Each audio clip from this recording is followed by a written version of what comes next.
મનસુખભાઈ સાંભળજો, તમે જ્યાં બી હોય ત્યાં લોકોને ખુલાસો આપો. તમે 7 ટર્મથી સાંસદ છો, છતાં પણ તમારે લાફો ખાવો પડે. આવા વળી આ કેવા સાંસદ છો તમે કે તમારે લાફો ખાવો પડે? તમે અમારા લોકોને જવાબ આપો. અમે તમારા જવાબની રાહ જોઈએ છે કે તમારે લાફો કેમ ખાવો પડ્યો. તમે એટલા મોટા વડીલ છો, છતાં તમારે લાફો ખાવો પડે એટલે આ તો શરમજનકની વાત છે. નથી તમારી વચ્ચે ધારાસભ્ય નથી, તમારા સુખ દુઃખના પ્રસંગોમાં હાજરી આપી શક્યા નથી, એટલે પહેલા તો બધા પરથી અમે અમારા પરિવાર તરફથી અને ધારાસભ્ય વતી તમારી માફી માંગીએ છીએ કે તમારા વચ્ચે અમે આવી નથી શક્યા. એટલે પહેલા અમને તો માફ કરજો, કેમ કે 1 લાખથી પણ વધુ મત આપીને તમે એક ધારાસભ્ય બનાવ્યા છે, વિધાનસભામાં મોકલ્યા છે અને તમે મત આપ્યા છે, છતાં પણ તમારા વચ્ચે સુખ દુઃખના પ્રસંગોમાં આવી નથી શકતા. એટલે પહેલા તો તમે દિલથી અમને માફ કરજો.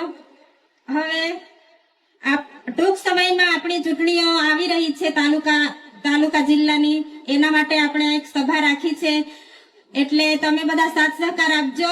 અને ખાસ તો જોઈ રહેલા છે અમે કે રોજે કે બધી જગ્યાએ સારો પ્રચાર થાય છે, લોકો આપણને ખૂબ પ્રેમ ભાવથી આવકારે છે, સારો સાથ સહકાર આપે છે. જ્યારે ભાજપના લોકો પ્રચાર કરવા જાય છે તો લોકો એમને ભગાડે છે, એ પણ આપણે બધા જોઈએ છે સોશિયલ મીડિયામાં. એટલે પહેલા તો અહીંયાથી જ આપણી જીત દેખાય છે આપણને કે આપણને સહકાર આપે છે ને એ લોકોને નકારે છે. એટલે પહેલી જીત આપણી અહીંયા જ છે. અને બીજું કે બધા જ ઉમેદવારો સતત ખૂબ મહેનત કરે છે, રાત દિવસ. હવે આપણી પાસે 2 દિવસ છે, તમે 2 દિવસ રાત દિવસ સતત મહેનત કરો. આપણી બધી જિલ્લાની સીટો, તાલુકાની સીટો નીકળે એવી અમે આશા રાખીએ છીએ અને વિશ્વાસ તો અમને છે જ કે સીટો બધી નીકળવાની છે.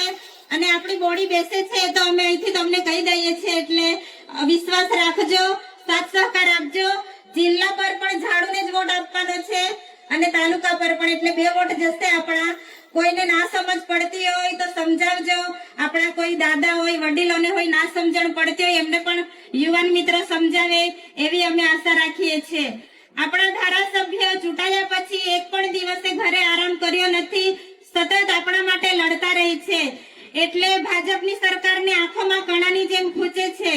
એટલા માટે નાના નાના કેસ કરીને એમને જેલમાં મોકલે છે. આપણે બધા જાણીએ છીએ.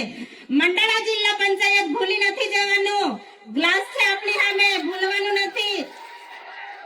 જેણે કેસ કર્યો છે તે જ આપણી સામે છે. આપણે એનો બદલો લેવાનો ટાઈમ આવી ગયો છે. મંડળા જિલ્લા પંચાયત ભૂલી ના જતા. આપણે ગ્લાસ સાથે ટક્કર લેવાની છે, એટલે કોઈ ભૂલી નથી જવાનું. એ કેસના લીધે એમને તડીપાર કરી અને ડેડિયાપાડામાં આવવા નથી દેતા, એટલે એ બદલો આપણે લેવાનો જ છે. એટલે તમે સતત મહેનત કરજો એવી અમે આશા રાખીએ છીએ. અને આપણા જે 7 ટર્મથી સાંસદ છે, મીડિયાના માધ્યમથી અમને જાણવા મળે છે કે કમલમમાં નીલરામભાઈ સાથે કઈ લાફામારી થઈ છે, તો આપણા સાંસદને લાફો માર્યો છે નીલરામભાઈએ. તો સાંસદ મનસુખભાઈ સાંભળજો, તમે જ્યાં બી હોય ત્યાં લોકોને ખુલાસો આપો. તમે 7 ટર્મથી સાંસદ છો, છતાં પણ તમારે લાફો ખાવો પડે. આવા વળી આ કેવા સાંસદ છો તમે કે તમારે લાફો ખાવો પડે? તમે અમારા લોકોને જવાબ આપો. અમે તમારા જવાબની રાહ જોઈએ છે કે તમારે લાફો કેમ ખાવો પડ્યો.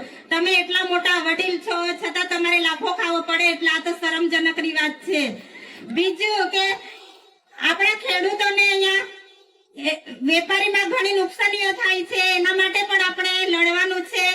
અને ગામડે ગામડે અમે જઈએ છીએ, બધા અમને રોજગારીનું કામ પૂછે છે કે રોજગારી કેમ બંધ કરી દીધી છે. તો આ જે મનરેગાનું કૌભાંડ હતું 2500 કરોડનું, બચુ ખાબડે કૌભાંડ કરેલું ખબર છે ને, 2500 કરોડનું.